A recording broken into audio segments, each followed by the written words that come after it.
aumentado de uma forma significativa. Várias pessoas famosas compartilharam a luta contra o também chamado câncer coloretal. A cantora Preta Gil está em tratamento, a cantora Simone do Balão Mágico, Neguinho da Beija-Flor, também compartilharam situações sobre o câncer. O Rei Pelé também foi acometido pela doença, mas como fazer a prevenção, né? É isso que a gente vai conversar a partir de agora com um médico que é especialista nessa área, o Dr. Leonardo Fayad. Muito bem, seja muito bem-vindo ao nosso Ver Mais. Tudo bem, doutor? Boa tarde. Tudo bem, boa tarde, Flávia. Obrigado pelo convite. Doutor, quando a gente fala do câncer do intestino e da questão da prevenção, né? O que pode ser feito? Esse mês agora, que é o mês de Março Azul, justamente é um mês de conscientização para trazer a importância do diagnóstico precoce do câncer de intestino, né? Principalmente com a realização da colonoscopia, né? A colonoscopia é um procedimento diagnóstico que serve para poder fazer o diagnóstico do câncer de intestino, né? Segundo o INCA, o câncer coloretal é o terceiro que mais mata. Quais os exames podem avaliar a saúde do nosso intestino, né? Porque a gente se preocupa com tanta coisa quando a gente pensa em saúde, mas eu digo que o intestino não é uma coisa que a gente pensa assim no nosso dia a dia. Uhum. E é um tema muito frequente nas minhas consultas, justamente eu questiono o paciente se ele já está assim, acima de 45 anos para orientá-lo, porque a realização de colonoscopia a partir dos 45 anos ela é obrigatória.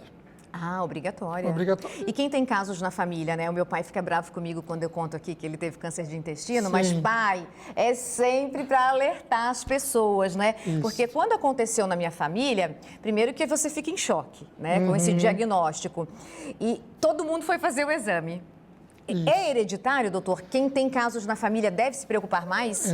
Quem tem casos na família deve até procurar fazer uma colonoscopia um pouco antes dos 45 anos, porque já pode ter ali alguma alteração precoce, né, que é o pólipo em idades mais abaixo do 45 anos. Então tem essa questão da hereditariedade, que é um componente bem importante no câncer do colo retal. Doutor, explica para o nosso público que esse pólipo, é assim que fala, né? O pólipo. Isso, ele pode ser detectado no exame e com isso ele não evolui ao câncer, é isso? Vê se eu expliquei certinho. Isso, então assim, o câncer de intestino, ele vem de uma lesão inicial.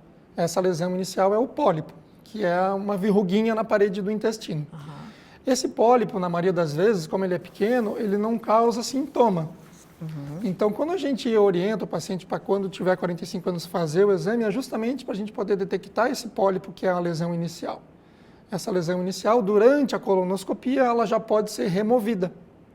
Então, a colonoscopia ela consegue ser um exame diagnóstico e também terapêutico, porque a gente consegue remover esse pólipo durante a colonoscopia. Se a gente tira o pólipo, esse pólipo não cresce mais, porque não está mais ali, e aí evita a progressão para o câncer de intestino. Tive o diagnóstico de câncer de intestino. Como é o tratamento? Depende da gravidade, do grau? Como que funciona, doutor? Isso. Então, assim como outros cânceres, né, câncer de mama, câncer de pulmão, câncer de próstata, o tratamento ele varia conforme o estágio da doença. Se você diagnostica uma lesão no começo, as chances de cura são muito altas. Por exemplo, no câncer de intestino, se você descobre o pólipo, né, que não chegou a virar o câncer, a gente remove aquele pólipo, acabou. O tratamento já foi feito na colonoscopia.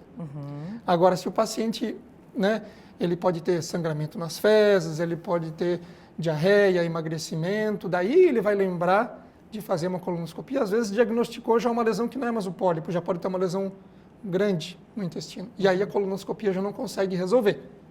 Aí a gente faz uma biópsia, coleta material para confirmar o diagnóstico e esse paciente vai para uma cirurgia, para uma quimioterapia, para uma radioterapia, com chances menores de cura. Porque se você diagnostica no começo, esse pólipo você tem 90% de chance de cura. O doutor falou ali que as fezes é algo, né, que a gente deve observar se tiver com sangue. Tem mais algum outro sintoma que possa acender o nosso alerta? Então, tem alguns sinais de alarme para a gente poder fazer o diagnóstico de uma lesão mais avançada, né? Que seria sangramento nas fezes, dor abdominal, paciente com emagrecimento e perda de peso. Então, um emagrecimento, sangrando nas fezes, dor abdominal, anemia também tem que ser investigada, né? Então, com esses sintomas, é recomendado procurar o seu médico, fazer uma investigação e muito provavelmente ele vai te pedir uma colonoscopia. Doutor,